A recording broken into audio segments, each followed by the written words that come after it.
Et voici Colosseum, un jeu de Wolfgang Kramer et de Markus Lübke. C'est un jeu édité par Days of Wonder pour 3 à 5 joueurs à partir de 10 ans. Et c'est un jeu qui va vous mettre dans la peau d'un impresario romain qui doit monter de superbes spectacles au Colisée pour attirer un maximum de spectateurs.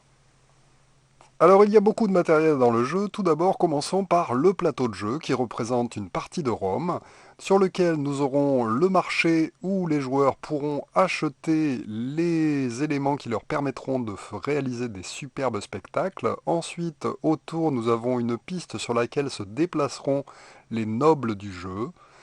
Et puis enfin, tout autour, nous avons un marqueur de score qui nous permettra de comptabiliser le nombre de spectateurs que les joueurs arriveront à attirer sur leur superbe spectacle. Ensuite, nous avons des pions que les joueurs essaieront d'attirer pour voir leur spectacle. Nous avons 3 sénateurs, 2 consuls ainsi qu'un empereur. Ces pions-là vont être placés sur le plateau de jeu en début de partie. On place ces pions sur leurs cases de couleurs respectives sur le circuit intérieur du jeu. Ensuite, dans le jeu, nous avons une pile de tuiles à dos vert. Dans le jeu, il y a deux sortes de tuiles, des tuiles avec un dos orange, comme ceci, et des tuiles avec un dos vert, comme celle-là. Donc on va utiliser d'abord toutes les tuiles à dos vert qu'on va bien mélanger. Après ce mélange, nous allons les tirer au hasard pour pouvoir remplir les 5 marchés qui se trouvent au centre du jeu, de façon à ce qu'on se retrouve avec 3 éléments de spectacle dans chacun de ces marchés. Le reste des tuiles est sur le côté et nous allons le diviser entre les joueurs. Suivant le nombre de joueurs, nous n'aurons pas le même nombre de tuiles de départ. En imaginant que nous faisons une partie à 4 joueurs, eh bien chacun recevra 6 tuiles qu'il pourra placer face visible devant lui. Donc chacun a ses 6 petites tuiles. Et il va en rester une qui sera laissée pour l'instant de côté face cachée à côté du jeu. Nous avons ensuite des marqueurs de score. Chaque joueur choisira sa couleur et prendra son jeton. Et chacun mettra son marqueur de score sur la case 0 de l'échelle de score du nombre de spectateurs que les joueurs vont réussir à récupérer au fur et à mesure de la partie. Nous avons ensuite des demi-arènes correspondant à la couleur de chaque joueur, et donc chacun va recevoir une arène complète constituée de 2 morceaux de demi-arène. Chacun va pouvoir ensuite placer son arène à l'endroit approprié sur le circuit extérieur. Effectivement, une arène va recouvrir 2 cases de ce circuit extérieur, et il faudra les mettre aux endroits où il y a des petites flèches et un chiffre de marqué qui correspond au nombre de joueurs. Donc par exemple, si on joue à 4, on devra placer les arènes à tous les endroits où il y a des flèches avec le chiffre 4 à l'intérieur. Voilà ce que ça donne pour 4 joueurs. Ensuite, nous avons vu que nous avons des tuiles de spectacle avec un dos orange. Et bien toutes ces tuiles de spectacle, et il y en a beaucoup, vont être placées à l'intérieur du sac qui est fourni dans le jeu et bien mélangé. Nous avons aussi des fiches d'aide avec le tour de jeu et au verso un récapitulatif de tous les spectacles que les joueurs pourront faire au fur et à mesure du jeu. Donc en fait, chaque joueur va recevoir aussi une fiche comme ceci pour mieux se repérer pendant la partie. Il y a aussi un stock de pièces romaines. Il y a des pièces de 1, 2, 5, 10 et 50. Et en début de partie, chaque joueur recevra pour une valeur de 30. Ensuite, il y a 2 dés avec des chiffres romains que nous placerons à côté du plateau de jeu, accessible à tous les joueurs. Puis nous avons 3 types de programmes que les joueurs pourront réaliser dans leurs arènes. On commencera par prendre les petits programmes verts qui vont de 1 à 10. On va récupérer les programmes allant de 1 à 5, comme ceci. Nous allons bien les mélanger et en distribuer un à chaque joueur face cachée. Ensuite, on prendra le reste des programmes allant de 6 à 10, on les mélangera et on va aussi en distribuer au hasard un à chaque joueur. Il va donc, comme nous sommes dans une partie à 4, en rester un de chaque. Chaque joueur va placer ses 2 programmes face visible à côté de lui, et les 2 programmes restants vont être posés face visible l'un en dessous de l'autre à côté du plateau de jeu, ainsi que la pile des autres spectacles, c'est-à-dire ceux qui vont de 11 à 20 et ceux qui vont de 21 à 30. Ensuite, nous allons prendre les tuiles de vedette. Ce sont ces tuiles-là, rectangulaires, qui représentent les mêmes couleurs que les jetons spectacles que les joueurs ont en main. En début de partie, nous vérifierons si les joueurs se retrouvent avec 3 jetons de couleur identiques dans leurs mains, au moins 3. Ceux qui ont 3 jetons de couleur identique pourront bénéficier immédiatement de l'obtention de la tuile vedette de la couleur correspondante. Donc par exemple, ce joueur-là a 3 jetons gladiateurs, et bien il va recevoir immédiatement ce carton représentant la vedette des gladiateurs. En cas d'égalité entre les joueurs, le jeton vedette n'est pas attribué. Ensuite, le reste des jetons vedettes qui ne sont pas attribués est placé sur le côté du jeu. On prend ensuite le jeton compteur de tours, qui est placé sur la case 1 de l'échelle de tours. Effectivement, dans le jeu, nous n'aurons que 5 tours. Enfin, nous avons des médailles impériales, il y en a un grand nombre. Nous avons des extensions d'arènes, il y en a 2 pour chaque joueur, qui seront placées aussi à côté du jeu. Il y a des podiums, des loges impériales et des abonnements, qui sont aussi placés à côté du jeu à disposition de tous les joueurs. Pour finir, on regarde quelle est l'arène qui se trouve à gauche de l'empereur. Donc en fait l'empereur est ici, l'arène est là. Cette arène est l'arène du joueur orange, et bien ce sera lui qui recevra le jeton de premier joueur qu'il placera devant lui. Nous l'avons vu dans le jeu, il y aura 5 tours de jeu, et lors de chacun de ces tours de jeu, il y aura 5 phases à effectuer par les joueurs. La phase 1 est la phase d'investissement, lors desquelles les joueurs vont pouvoir acheter soit de nouveaux spectacles, soit des éléments pour agrandir leur arène et la rendre plus attractive. Lors de la phase 2, les joueurs vont pouvoir acheter des éléments de spectacle qui sont disponibles au marché. Lors de la phase 3, les joueurs vont pouvoir s'échanger entre eux des éléments de spectacle. Lors de la phase 4, chaque joueur va pouvoir faire progresser les nobles sur le pourtour du jeu et ensuite produire leur spectacle en réussissant à récupérer des spectateurs qui feront progresser leurs pions sur l'échelle du nombre de spectateurs. Et la phase 5 va être une phase dans laquelle c'est la cérémonie de clôture où les joueurs qui ont produit les meilleurs spectacles vont être récompensés et chaque joueur va aussi perdre des éléments de spectacle. Alors les tuiles de spectacle sont réparties en 12 sortes de personnages et objets. Donc nous avons des prêtres, des gladiateurs, des comédiens, des musiciens, des chevaux, des lions bien sûr, des navires, des ornements, des chars, des cages, pardon, des torches et enfin des décors. Alors, comment est-ce qu'on réalise les spectacles? Eh bien, les spectacles, il y a dessiné dessus le nombre de tuiles nécessaires qu'il faudra que j'ai devant moi pour pouvoir le réaliser parfaitement. Au-dessus, il y a marqué le nom du spectacle et en dessous, le nombre maximum de spectateurs que je peux espérer attirer grâce à ce spectacle. Donc, si j'ai 3 comédiens, une torche et 2 décors, eh bien, je pourrai obtenir 12 spectateurs pour le spectacle Drama Ultima. En revanche, s'il me manque des tuiles, je pourrais tout de même réaliser des spectacles. Par exemple, si jamais je ne réalise ce spectacle qu'avec 2 tuiles de comédiens, eh bien ici est précisé que s'il me manque 4 tuiles dans mon spectacle, j'arriverai tout de même à attirer 2 spectateurs. Par contre, si je n'ai qu'une tuile, eh bien je ne pourrai pas parce qu'il n'y a pas de chiffre associé au -5. Donc à partir de 2 tuiles, eh bien je pourrai commencer à attirer des spectateurs. On commence donc par la phase 1 avec le premier joueur du tour qui va choisir s'il décide de faire des investissements. Alors lors des investissements, on peut soit acheter de nouveaux spectacles pour les préparer, soit on peut essayer d'améliorer son arène. Alors pour acheter un nouveau spectacle, eh bien tout simplement il faudra payer à la banque le prix marqué pour pouvoir acheter le spectacle correspondant. Attention, sur les spectacles en bleu, eh bien, il faudra déjà avoir un agrandissement d'arène pour avoir le droit de produire ces spectacles. Et pour produire les spectacles rouges, qui sont les plus gros du jeu, il faudra avoir 2 agrandissements d'arène pour pouvoir les produire. Pour plus de simplicité, au dos de vos aides de jeu sont représentés tous les spectacles du jeu avec leurs numéros, leurs coûts, combien est-ce qu'ils peuvent rapporter en nombre de spectateurs, quel agrandissement il faut pour pouvoir les réaliser, et ensuite le nombre de tuiles nécessaires pour pouvoir le produire.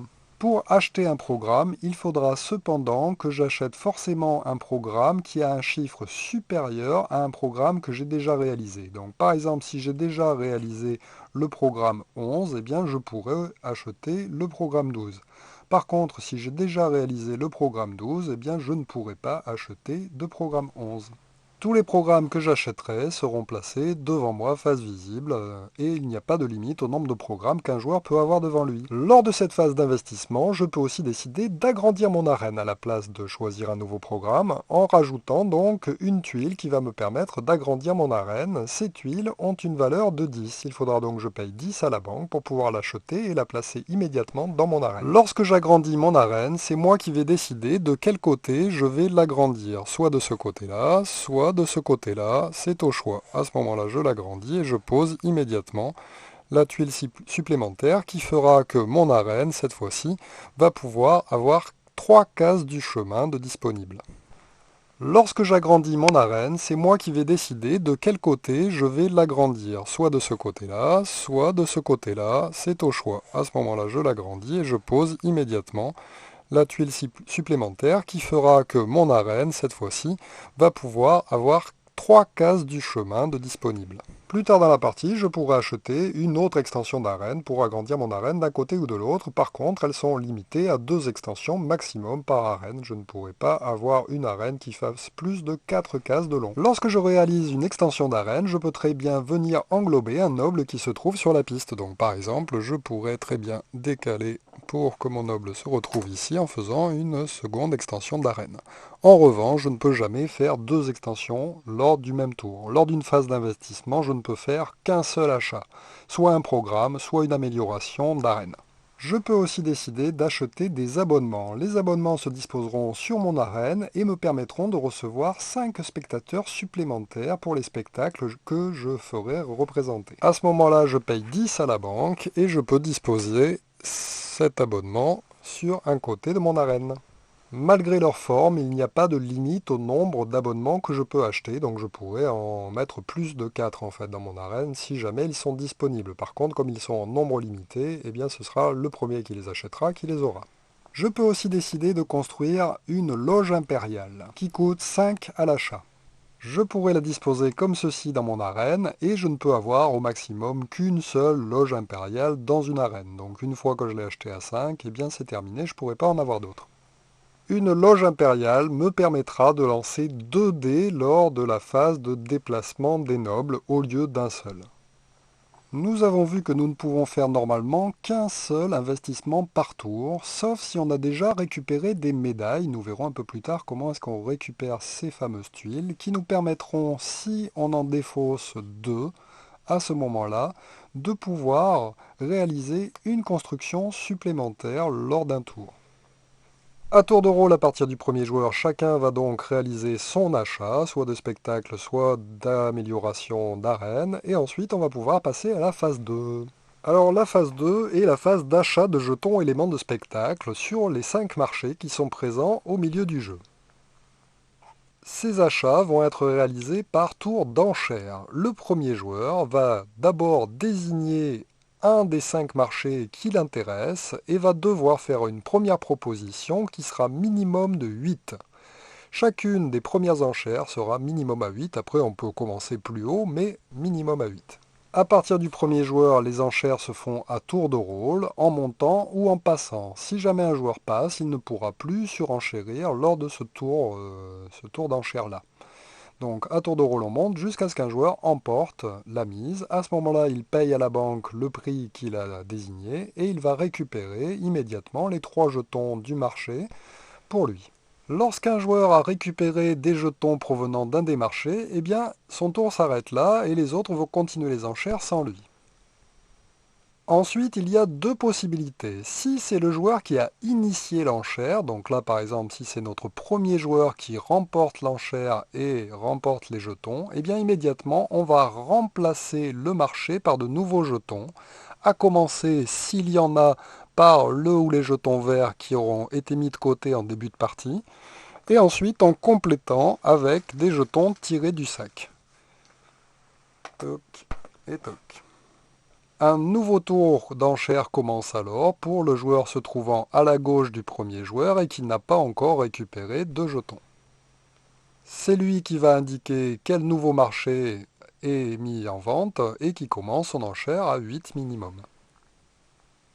En revanche, si ce n'est pas l'initiateur de l'enchère qui emporte l'enchère, donc là par exemple notre premier joueur a proposé cette enchère-là et finalement c'est ce joueur-là qui le récupère, eh bien on ne va pas re-remplir le marché avant de commencer un nouveau tour d'enchère. Et lors de ce nouveau tour d'enchère, ça va être encore le premier joueur qui va désigner quel est le marché dont on s'occupe.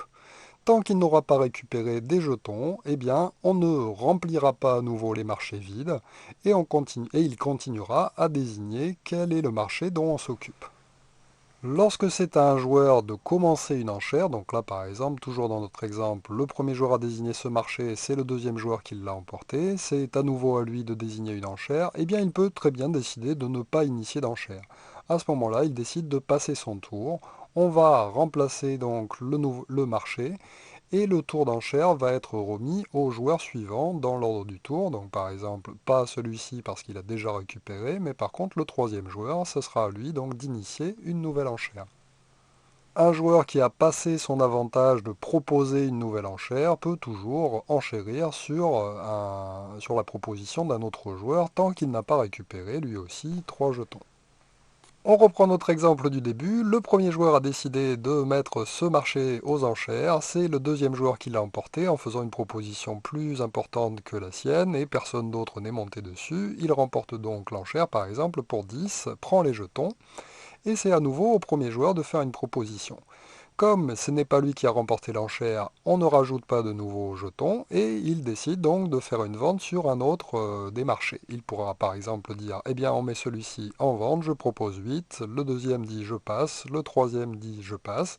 À ce moment-là, il récupère donc son marché pour 8. Il prend les jetons et comme il vient de récupérer et que c'est bien lui qui a remporté l'enchère qu'il avait initiée, on remplace immédiatement tous les marchés en commençant par le jeton vert, puis par des jetons tirés du sac au hasard pour remplacer les marchés qui ont été vidés. Ensuite, on regarde dans l'ordre du tour, lui a déjà fait sa récupération, donc on passe au troisième joueur qui va initier une enchère. Par exemple, il va proposer 8 pour celui-ci. Le joueur d'après pourra par exemple dire 10. Et bien à ce moment-là, il va récupérer si l'autre décide de ne pas monter. Il paye 10 à la banque.